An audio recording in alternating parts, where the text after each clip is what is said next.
1947년 어느 날 지구 근처를 여행하던 외계인 우주선에 문제가 생겨 미국 로스웰에 추락합니다. 아니 그랬다고 주장하는 사람들이 있습니다. 1947년은 유독 UFO를 봤다는 보고가 많아서 사건이 일어나기 전에도 무려 300건이 넘는 UFO 목격담이 보고될 정도였는데, 그중 뉴멕시코의 로스웰이라는 마을 외곽에 추락한 그 무엇인가는 그 후 두고두고 논란거리가 됩니다. 유진의 실화 파일, 오늘은 로스웰 사건입니다. 정확한 날짜는 알려지지 않았으나 6월 14일 이전 로스웰 북서쪽 포스터 목장에 무언가가 추락했고, 7월 4일 인근 목장주인 맥 브라젤이 충돌 지점에서 잔해 일부를 수거합니다. 그는 며칠 뒤인 7월 7일 이 잔해를 지역 보안관인 조지 윌콕스에게 가져갔고, 윌콕스는 근처에 있는 로스웰 육군항공대 비행장의 부치 블랜처드 대령에게 연락합니다.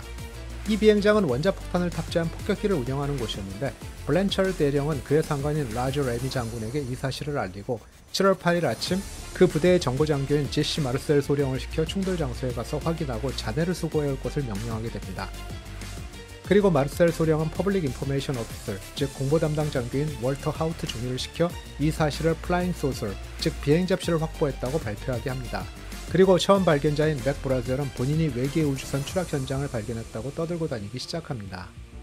그 지역 신문사인 로스웰 데일리 레코드에서는 머릿기사로 로스웰 육군항공대가 지역 어느 목장에서 비행 접시를 확보하다 라고 보도했고, 그리고 이어 비행 원판에 대해서 자세한 내용은 밝히지 않았다 라고 보도합니다. 한편 그날 라저 레미 장군은 자신이 있는 텍사스 포트워스로 수거한 잔해를 가져오라고 했고, 그와 기술부서 장교들이 직접 검사한 결과 그 잔해가 기상관측기구의 잔해임을 파악했다고 언론에 수정 발표하게 됩니다.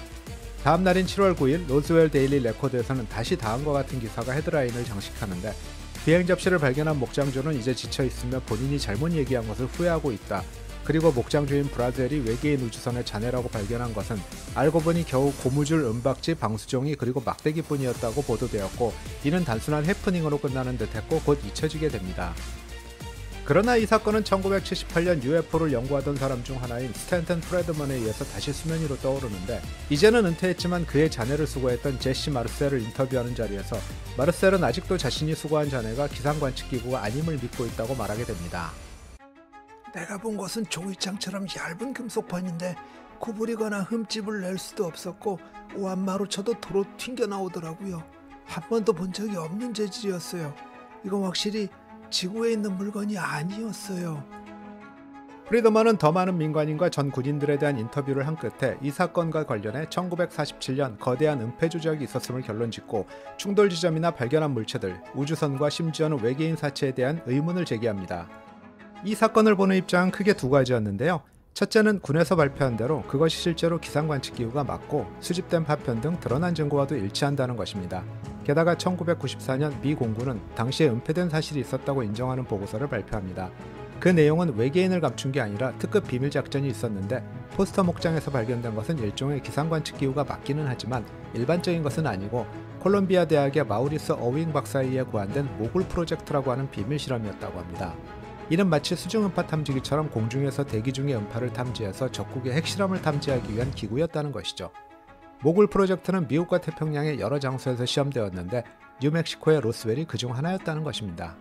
1994년 2월 미 의회 조사국은 로스웰 사건과 관련되어 처리된 자료들을 조사하게 되고, 그 결과는 미 공군에 의해 이듬해 발표되는데, 그 내용은 1947년 로스웰에서 발견된 것은 모굴 프로젝트에 사용된 관측기구와 일치하며 외계인 또는 외계에서 온 우주선과 어떠한 관련된 증거도 없다는 것이었습니다. 즉 마르셀과 블랜처드의 처음 발표는 과잉 반응에 불과했고, 플라잉 소서라는 그들이 만든 새로운 용어가 오해를 증폭시켰다는 것이죠. 1997년 미 공군은 또 다른 보고서를 내놓는데, 이는 로스웰 현장에서 외계인 사체를 보았다는 주장에 대한 설명이 될 수도 있는 내용이 담겨 있었는데요. 이에 의하면 1950년대 중반에 군에서는 낙하산 사용이 인체에 미치는 영향을 연구하기 위해 라텍스로 만든 더미를 사용했다고 하며, 이게 로스웰 목격자들에겐 외계인으로 오해받았을 수 있다고 하였지만 50년대 중반에 사용되었다는 것이 어떻게 47년에 발견되었는지에 관해서는 여전히 미스테리였죠. 이에 대해서 공군대령 존 헤인스는 과거 사건을 수십 년이 지나서 재구성하는 경우 시점에 대한 정확하지 않은 내용이 포함될 수 있다고 설명합니다. 즉, 증언을 하는 사람들이 40년대와 50년대에 일어난 일들을 정확하게 구분하지 못해 생긴 오해라는 것이었죠.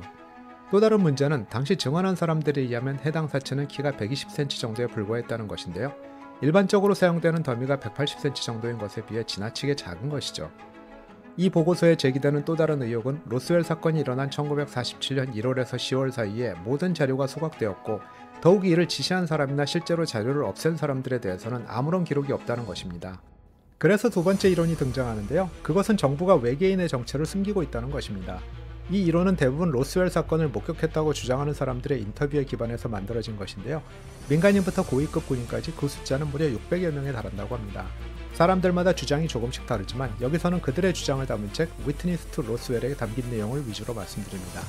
만약 수백 명의 사람들이 같은 사건을 목격하고 동일한 내용을 주장한다면 그 내용을 신뢰해야 할까요? 목격자들의 증언은 공식 기록과는 상당한 차이가 있습니다.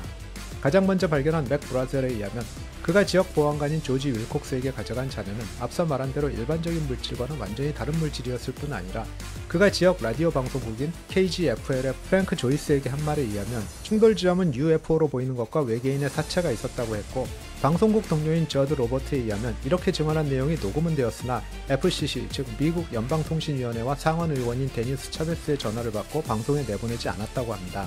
또한 어떤 증언에 의하면 미 육군 항공대가 하루 사이에 기상관측기구라고 말을 바꾼 직후 최초 발견자인 맥 브라젤이 잠시 동안 군 부대에 구금되었다 풀려난 뒤 스스로 한 말을 다 취소했는데, 이상하게도 바로 며칠 뒤 그는 반짝이는 새 픽업 트럭을 샀을 뿐 아니라 목장을 그만두고 인근 도시에서 새로운 사업을 시작했다고도 합니다. 또한 군에서 해당 지역 사람들에게 관련 사실을 말하지 못하게 하고 잔해를 찾기 위해 집을 수색하도록 했다는 증언도 있었죠. 한편 마르셀의 상관이며 맨 처음 언론에 플라잉 소설을 발표하는 것을 승인했던 블랜처드 대령은 우연히도 수정 발표를 한 직후 휴가를 떠났다고 했지만, 한때 블랜처드 대령의 부하였던 조 브라일리라는 중령은 이 휴가가 사실은 로스웰 사건을 정리하고 은폐하기 위해 떠난 것이었다고 진술합니다. 가장 핵심적인 증거는 바로 레이미 장군의 사무실에서 찍힌 이 사진인데, 사진에 보시면 기상관측기구의 잔해를 검사하는 것으로 보입니다. 그러나 로스웰 항공대 공보관인 월터 하우트 중위가 본인이 죽은 뒤에 공개하라며 쓴 문서가 있었는데, 이 문서의 내용 중에 이 사진이 조작된 것이라고 주장하고 있다는 것입니다. 그에 의하면 실제로 수거된 잔해는 기상관측기구의 부품과 바꿔치기 되었고, 그 후 마르셀과 함께 사진을 찍도록 했다는 것입니다. 그리고 육군항공대의 기술 담당 부서 총괄인 로렌스 크레이기 소장의 전용 조종사인 벤 게임스라는 사람의 진술에 의하면 그는 그 비행장이 UFO와 외계인의 사체를 숨긴 곳으로 생각하고 있으며, 사건 직후 크레이기 소장을 태우고 로스웰을 방문했는데 몇 시간 뒤 다시 트루먼 대통령을 만나기 위해 워싱턴으로 갔다고 증언합니다. 몇 달 뒤 크레이기 소장은 연구개발 총괄로 승진 발령되었다고 합니다. 이상이 사건 은폐의 근거로 제기된 주요 주장인데, 잠시 몇 가지 소름돋는 디테일에 관해 보겠습니다. 먼저 목격자들의 증언을 종합하면 에일리언의 키가 약 100에서 120cm 정도이며 큰 머리와 큰 눈, 콧구멍 2개, 그리고 아주 작은 입을 가졌다고 합니다. 많은 군 관계자들은 이런 얘기를 전해 듣거나 또는 그들이 직접 목격했다고 말했는데, 그 중에는 로스웰 육군항공대 공보관 하우트 중위 및 정비사 허시엘 그라이스 등이 포함됩니다. 또한 해당 기지의 플라이트 엔지니어로 근무했던 윌리엄 어니스는 처음에는 기상관측기구라고 말했다가 2008년 생각을 바꾸어 그가 본 것이 우주선 스페이스쉽이었고, 엔진도 없는 그것이 지금 생각해도 어떻게 날 수 있는지 모르겠다며 죽기 전에 알고 싶다고 말했다고 합니다. 그리고 아까 얘기한 공보관 하우트는 그가 직접 우주선을 보았는데 창문은 없고 대략 약 12에서 15피트, 그러니까 약 4m 길이였다고 합니다. 또한 로스웰 충돌 지점에서 흩어진 잔해들이 정체를 알 수 없는 이른바 메모리 메탈이었다고 주장을 하는 사람들도 민간인 군인 포함 20명이 넘었습니다. 그들이 말하는 메모리 메탈은 무게가 거의 없고 부드러우며 얇으면서도 자르거나 흠집을 내거나 태우는 것이 불가능하다고 그들은 주장했죠. 또한 로스웰 항공대의 서전트로 근무했던 얼 풀포드는 말하길, 내가 그걸 집어들어 손으로 동그랗게 뭉쳤는데 내려놓는 순간 순식간에 원래 모양으로 돌아갔다고 합니다. 그와 비슷한 주장을 하는 사람들은 많았는데 대부분의 증언들은 그 잔해가 한 번도 본 적이 없는 지구상에 존재하지 않는 물질이었다는 것입니다. 그러나 앞서 얘기했듯 이 음모론의 모든 근거는 목격자들의 증언뿐, 남아있는 단 한 조각의 메모리 메탈이나 기타 어떠한 물리적 증거도 제시된 바는 없습니다. 2002년 뉴멕시코 대학 맥스웰 박물관 주도로 포스터 목장에서 고고학 및 지구물리학적 조사를 진행했습니다. 연구진은 항공사진 분석, 전자기 전도조사, 금속 탐지, 엑스레이 회절 현상을 이용한 토양 층서학 연구, 심지어는 질량 분석기까지 동원했으나 현재까지는 UFO 충돌의 결과로 보일 만한 어떠한 흔적도 찾지 못했다고 합니다. 음모론을 비판하는 사람들은 그렇게까지 완벽하게 모든 증거를 은폐하고 숨기는 것이 불가능할 것이라고 하고, 정부를 믿지 않는 사람들은 어떻게 수백 명의 사람들이 동시에 비슷한 얘기를 하는가 하며 아직도 논쟁은 계속되고 있습니다. 과연 미국 정부가 발표한 것이 모든 사실의 전부일까요? 아니면 말하지 않은 또는 말할 수 없는 무언가가 남아있는 걸까요? 여러분의 의견 아래 댓글에 남겨주시기 바랍니다.